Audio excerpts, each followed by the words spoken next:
हरे राम हरे कृष्ण। श्रीमद् वाल्मीकि रामायण के बालकांड के अष्टषष्टितम सर्ग यानी कि 68वें सर्ग और 69तम सर्ग यानी कि 69वें सर्ग। अब हम 68वें और 69वें सर्ग की कथा करेंगे।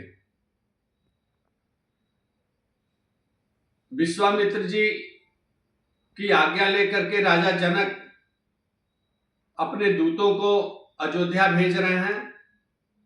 श्री राम ने जनकपुर में धनुष तोड़ दिया था। उसके पश्चात अपने राजा जनक अपने दूतों को अयोध्या भेज रहे हैं।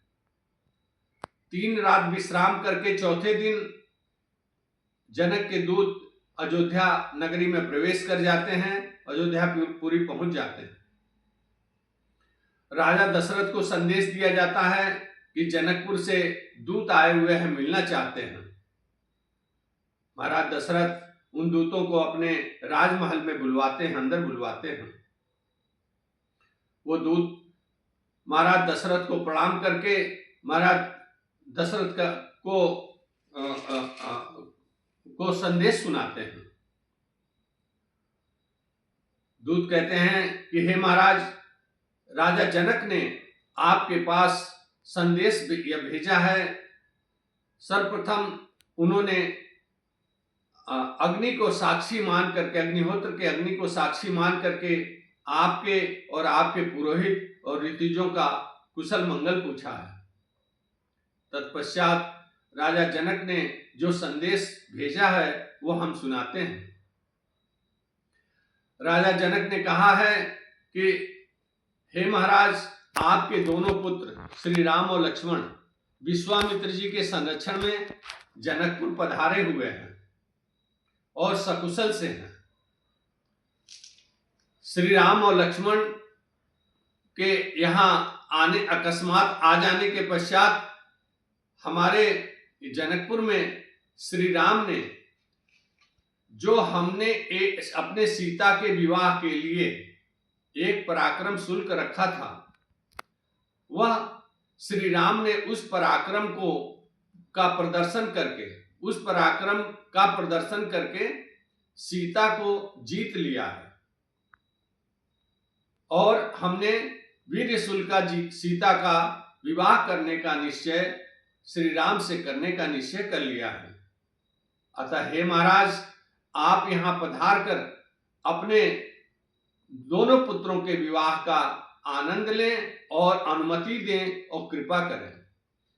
श्री राम के विवाह की अनुमति भी दें और आज्ञा भी दें और आने की कृपा भी करें। महाराज दशरथ जब यह सुनते हैं तो अति प्रसन्न हो जाते हैं। महाराज दशरथ ने महामुनि वशिष्ठ एवं वामदेव जी सहित सभी मंत्रियों को बुलवाते हैं अपने राजमहल में और बहुत ही प्रसन्न मुद्रा में कहते हैं कि हे महामुनि, हे मंत्रियों, श्री राम ने वहां पर धनुष तोड़ करके और सीता का वरण किया है और महर्षि विश्वामित्र जी के साथ सकुशल से इस समय वो जनकपुर में है।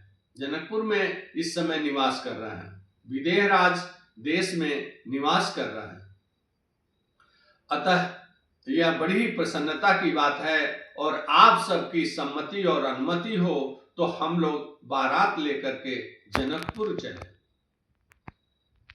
सभी महामुनि वशिष्ठ, वामदेव जी और सहित सभी मंत्री हर्ष व्यक्त करते हैं, प्रसन्नता व्यक्त करते हैं और जनकपुर चलने की सहमति देते हैं।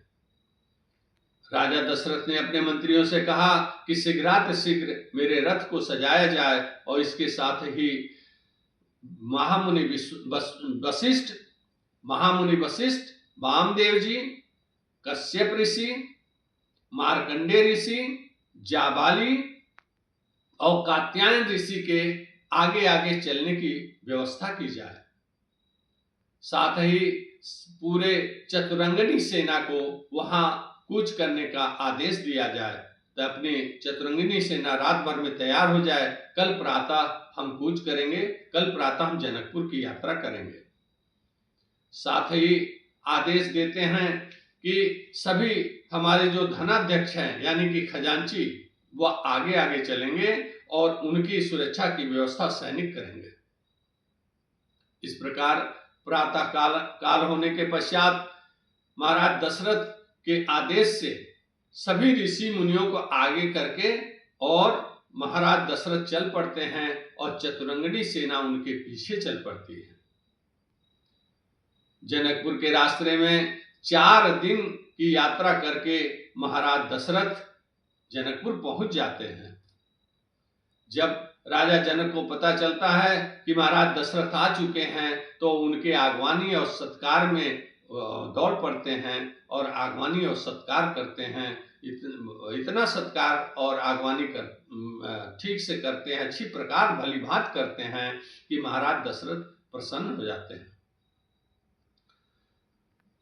राजा जनक कहते हैं दशरथ जी से कि हे महाराज, हे राजेंद्र, आपके आने से हमारे इस जनकपुर की शोभा बढ़ गई और आपके पुत्र ने जिस प्रकार से धनुष तोड़ करके सीता का वरण किया है और उसका विवाह हम सीता से करने को तैयार हैं। आपके कुल में संबंध जोड़कर हमारा पूरा कुल धन्य हो गया। रघुकुल के कुल में हमारा जो संबंध होने जा रहा है, हम एक दूसरे के संबंधी होने जा रहे हैं, इससे हमारा सम्मान बढ़ा है और हमारा भी कुल धन्य धन्य हो गया।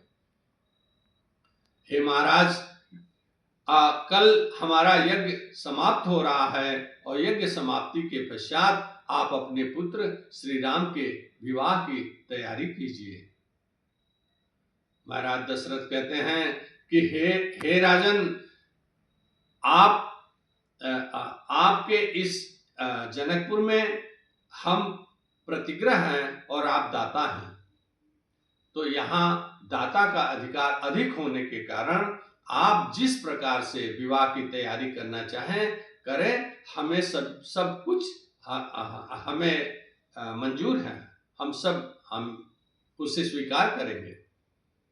इतना सुनने पर राजा जनक प्रसन्न हो जाते हैं और कहते हैं कि धन्य है महाराज, आप जो है श्रेष्ठ हैं, नरों में श्रेष्ठ हैं और आप अपने विचारों से भी श्रेष्ठ हैं। हम आपका आदर करते हैं, हम आपका सत्कार करते हैं। इस प्रकार से अपने दोनों पुत्रियों का राजा जनक मंगलाचार करना शुरू कर देते हैं और राम और लक्ष्मण दोनों के विवाह को मन में वह रख करके उनके मंगलाचरण की शुरुआत कर देते हैं ताकि विवाह कार्य कल से संपन्न होगा। इस प्रकार से सुखपूर्वक उनकी रात बीतती है। ये कथा यही समाप्त होती है। अगली कथा हम 70वें सर्ग की करेंगे।